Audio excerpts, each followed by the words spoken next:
So Slate's gonna end up having to get brain surgery. That's what the doctor always calls this procedure. So today we finally are at the point where we can take Slate to the vet to get gelded. And if you don't know what gelding is, it's basically like castrating a dog, except it's with horses. And so what that means is that Slate is an intact stallion, meaning he has all of his huevos, which means he's capable of breeding. Now, he's unusual in the fact that he doesn't act like a typical unhandled stallion. A lot of times, aged stallions, he's at least 10 years old, we're figuring here, they are crazy. They pace up and down fence lines if they haven't been handled. They smell a mare and they're whinnying. And like there's a mare over here in the pasture over here, there's mares back there. He's actually paddocked across the barn from other mares. Couldn't care less about them. So where Slate comes into the picture, the gelding isn't going to necessarily take away some of those instinctive things that we see a lot of stallions have. But what it might help with is some of his aggressive tendencies, right? So he's come a long way even as a stallion, but you know, as far as, especially right now, I'm still very particular and careful in the way that I handle him, because you never know when those tendencies might resurface, right? And so I'm not gonna be the only person who's ever handling this horse. I wanna make sure that he's safe for anyone who's handling them, even if they're not maybe communicating with him directly the way that I have established with him. So getting him gelded is gonna be great practice. It's gonna be really, really good for him long term.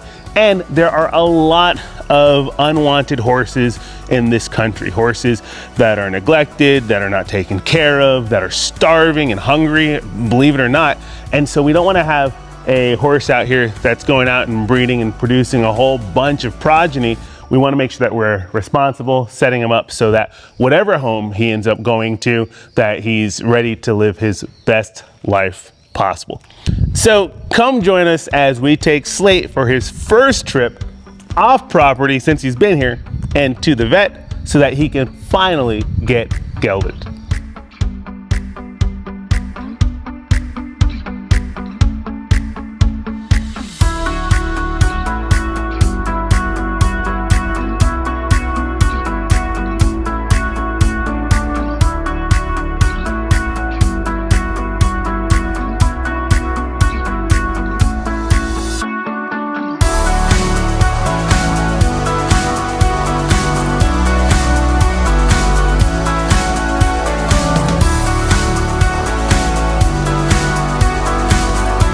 Scott Stevens. So today we're going to geld this guy. Basically the way the procedure works, we have 2 injections. The first one gets him nice and drunk. The second one is ketamine. That is the disassociative. So when we geld horses here, there are other countries that do it standing with local lidocaine. His life, my life, is worth more than that, and our drugs are too good. So the reason we get the xylazine on first for the rompum, it gets them nice and drunk. And then the ketamine, they go down much smoother. If you walk up with straight ketamine, they're disassociative, they're seeing purple dinosaurs flopping around, it could be very dangerous. So this guy here, he's a bigger horse. We're gonna go 600 milligrams of xylazine, we're gonna go 12 mils of ketamine to keep him down. I'm always a big advocate when you give a drug, you know, when I inject a horse, whether it be IV, IM, sub-Q, you put a needle in an animal, you can never take that back. We can always give more. So if he's light, we can bump him, but I can't take this back. Main thing with this guy, and Noah's got him real handleable, you know, is being safe. And we geld horses here all the time, routinely, that are absolutely feral. Less than ideal. I have run them through my chute before. And that gets real janky because horses are a flighty animal. Unlike cattle, when you squeeze them up, they calm down. Horses tend to blow up when they get in a bad position. So the blessing is this guy is handleable, more so than some of the horses that we geld, so it should go off without a hitch. We also give perioperative antibiotics, so when he's down, we'll give him a shot of penicillin, big old shot of penicillin, and then also a tetanus antitoxin. Horses are very sensitive to tetanus. We'll check him for wolf teeth, check him for a bean. But anyway, that's basically how it's going to work. The procedure itself is pretty quick. I'm kind of old school. I do an open procedure, so I open the tunic up where I can visualize everything. You guys have heard of proud cutting a horse? Sure. It's pretty much impossible. I don't know how veterinarians could ever proud cut a horse. You have to really work to do that because I open the tunic up where I can visualize everything. Okay. The blessing and the curse is he's got a pretty, he's mature, he's got a pretty good dangle factor. Sure. That helps because it's easier to grab and call that a what manipulate. factor? The dangle factor. Dangle factor. He's got some good cobs under there. And honestly, when I geld a little 9-month-old, sometimes it's more challenging because they're smaller, so it's harder to actually strip them down. Okay. However, when they're bigger, there is a little bit greater risk of hemorrhage and inguinal herniation and all those things, albeit exquisitely rare. Sure. So anyway, we're gonna get started. Awesome. Thank you.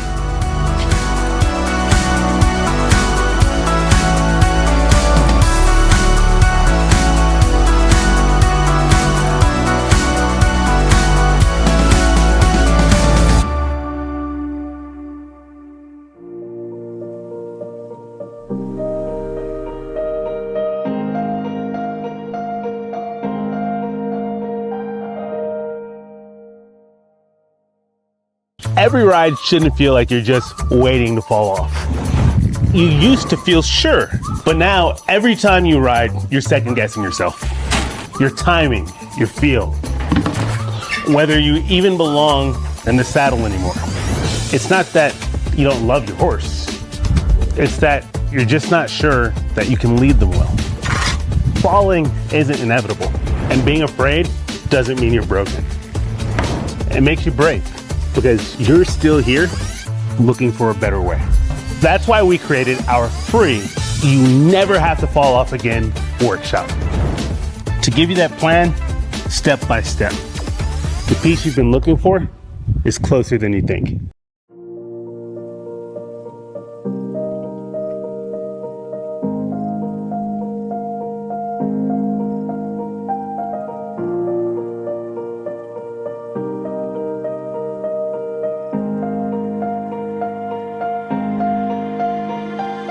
So basically post-op, right?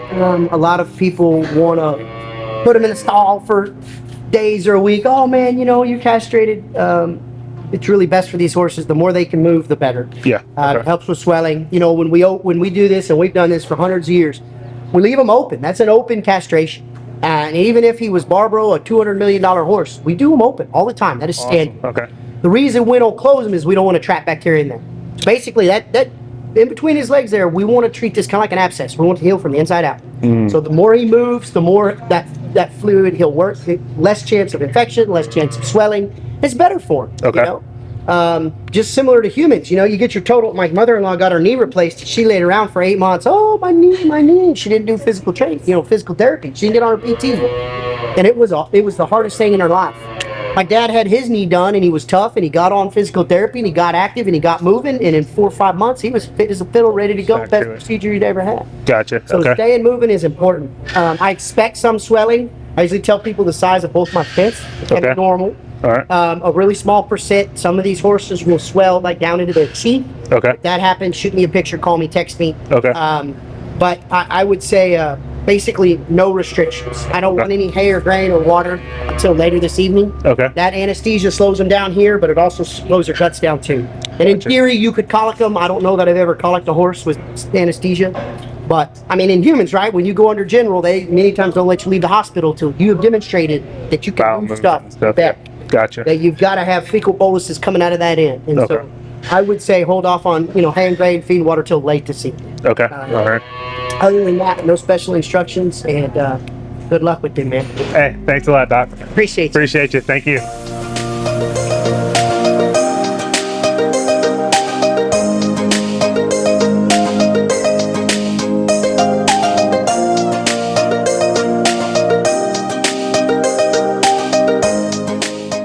So we're just getting back from getting Slate gelded, and he did amazing. He was such a gentleman. He let the vet sedate him without trying to bite his head off or anything like that. I was very, very surprised just at how quiet and relaxed he's been. Even his trailer ride here, he was nice and quiet. He wasn't pawing and stomping. So good stuff. This is what we want to see here. Whoops! I don't want him to turn around. I'm going to pull him back this way. Now we can come back. Back. Back. Good boy. What a pony. Yeah. What a gentleman. Look at you, bud. The vet did a good job of dosing him for the sedative. He gave him a little bit more, he said, because he is a bigger horse, just to make sure that he did go completely down. That was one of the challenges when he first came to us, is that when he went to the vet, and again, he wasn't nearly as handleable as he is now, so you can imagine his nerves were up, he was excited and so forth, but they maxed out on the sedation that they could give him. So when the rescue, before they brought him here, they took him to the vet. They tried to get him sedated so that they could geld him, but they maxed out on what they were comfortable giving him. So I said, go ahead and bring him and we'll take care of it after he's more handleable. And I think that was a good call because, again, he was able to be handled. He went ahead and sedated him. He was such a gentleman for the vet, just stood there, didn't flinch or bite or anything like that. We're going to go through here. And he was absolutely incredible. So overall, very, very good experience for him. He was nice, he was quiet, he was relaxed. He woke up really nicely. You know, he got a little drunk with all those drugs in him, but he was absolutely amazing. And so for now, he's just gonna be in his paddock for a couple of days. We'll keep an eye on him. But then the vet says, get him moving, you know, right? Let him go ahead and get as much of that swelling out that he can, because there probably will be a little bit of swelling. But basically, he just gets to be a horse. We keep a close eye on him for the next few days, and he should heal up pretty nicely. So very pleased with this guy. Quite a gentleman. And I mean, as you can imagine, not necessarily the easiest thing for a horse to deal with, but all things considered, super happy with how he's done. So this is good timing. Probably by the time you guys see this, I'll be in West Virginia or on my way to Heart of Phoenix Equine Rescue. And that's the rescue where Slate comes from, that brought him to me. And we're gonna be doing the ATFO, that's the Appalachian Trainer Face Off. And what that is, it's kind of their yearly event where all of these trainers who have been working and fostering these horses over a matter of months, they all come together, they get to compete with those horses, show those horses, and the biggest thing is a lot of these foster horses are finding homes for adoption, which is so incredible. So I hope that I get to see some of you guys, that you come out to the event. It's an incredible event, incredible community of horse-loving people, and it's amazing how these horses find incredible homes. You know, Heart of Phoenix Equine Rescue is so intentional about placing horses with people so that they are going to have the most success in a long-term relationship and life with one another. As far as what's next with Slate, Slate's not going to be coming with me to the event.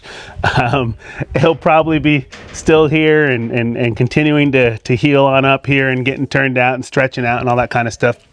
But the next steps with Slate that we're going to be working on is continuing his groundwork. Got to get this mane all combed out and get these knots out of here, get his tail combed out. We want to work on handling his feet and picking those feet up, and then introducing him to tack, getting him saddled up and getting him comfortable packing that tack and getting him ready so that when we are ready to ride, we want to make sure that we make it as easy peasy as possible. So far with this guy, even though he came with a bunch of aggressive tendencies to charging, to kicking, the biting, all those things, he's taken everything in stride. This is a horse who, even though he displayed aggression, he's not a mean horse. He's just a horse that really needs to learn that if he that he can have good experiences. And when a horse like this learns that he can have good experiences, that he doesn't have to be defensive or aggressive, you begin to cultivate more and more trust in every positive interaction that we have with him. So I'm glad that today was another positive interaction that we can put in the books for us, and super excited for the work that we're going to continue to do with one another. So going back to what's next, as far as like the upcoming year, right? So this is a huge milestone, getting him handleable enough that we could take him to the vet and get him cut. But now the next, I'd say 6 months to a year, it's really about getting him under saddle, right? He's to the point that I can handle him. He's soft enough in his groundwork. He's quiet. He's relaxed. There's still things, you know, hey, bud, handling wise that we're going to be working on. But the goal is to get him saddled up, right? Getting him comfortable with that saddle, and then doing mounted work. So putting a first ride on him, right? Introducing him to the gates, making sure that he can walk, trot, canter under saddle. We're going to be taking him out on the trails. We're going to take him down the road. Probably going to end up hooking him to a cart and driving him, because that's a really good way to teach horses to become more relaxed and comfortable and quiet. And then anytime that we train a horse here at Steady Horse, we also want to make sure that that horse is quiet enough that we can use him for lessons, so where kids can ride him and work with him. So that's what that next year is going to look like with him.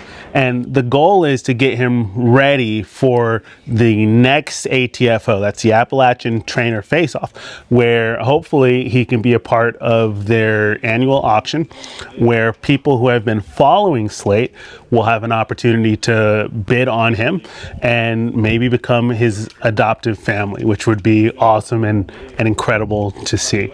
I'm super excited about that, because whoever does end up getting Slate, I'm going to be working with them personally to make sure that they feel comfortable with him, make sure that they get opportunities to do a couple of lessons with me so they can learn his buttons and what he'll know, and the way that the way that we work with horses, specifically in Steady Horse, to make sure that you have a safer, quiet, more relaxed horse. So I'm super excited. Make sure you follow along his journey, because this is going to be an incredible pony. A lot of you guys who've been following him have seen how brilliant he is. He's such a smart horse.